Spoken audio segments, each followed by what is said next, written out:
Hi hello नमस्कार, कसे आहात तुम्ही सगळे. तर फार दिवसांनी परत मी एकदा व्लॉग बनवला आहे, ते पण माझ्या लेकाच्या प्रथमेशच्या बड्डे विशेष.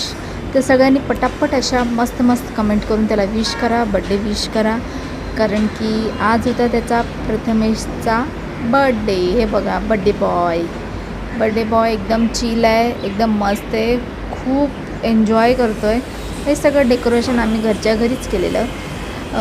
आणि कारण की खूप असं काही मोठा केला नव्हता बड्डे त्याचा, घरगुतीच आपलं. त्याचे काही 2-4 फ्रेंड्स वगैरे होते, असं सगळं आम्ही नियोजन केलेलं.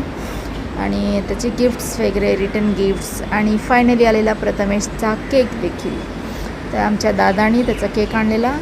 हे बघा, मस्त असा केक. त्याचा ऑप्शन वगैरे केला. मी काय जास्त तयारी वगैरे केली नाही, कारण की माझी तब्येत बरी नव्हती, म्हणून आम्ही घरच्या घरीच त्याचा बड्डे केलेला.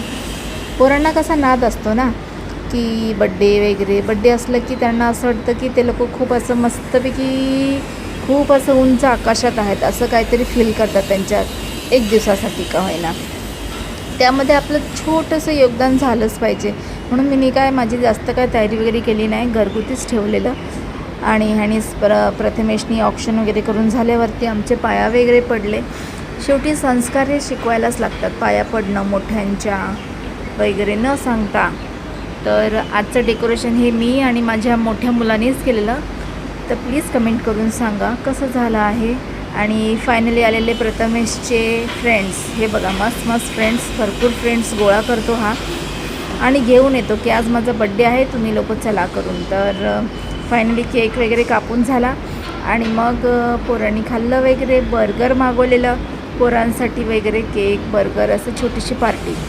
आणि ह्याला म्हटलं आता तू डान्स वगैरे करून दाखव, असं छोटीशी पार्टी. आणि ह्याला म्हटलं आता तू डान्स वगैरे करून दाखव.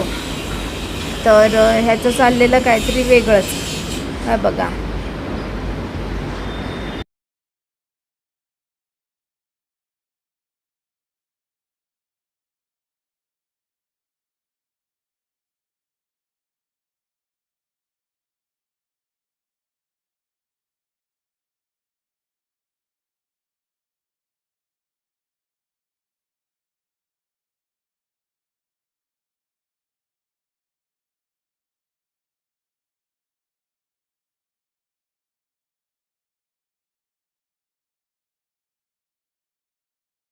आणि पोरांना रिटर्न गिफ्ट्स वगैरे करून आम्ही लोक आलेलो बाहेर जेवायला.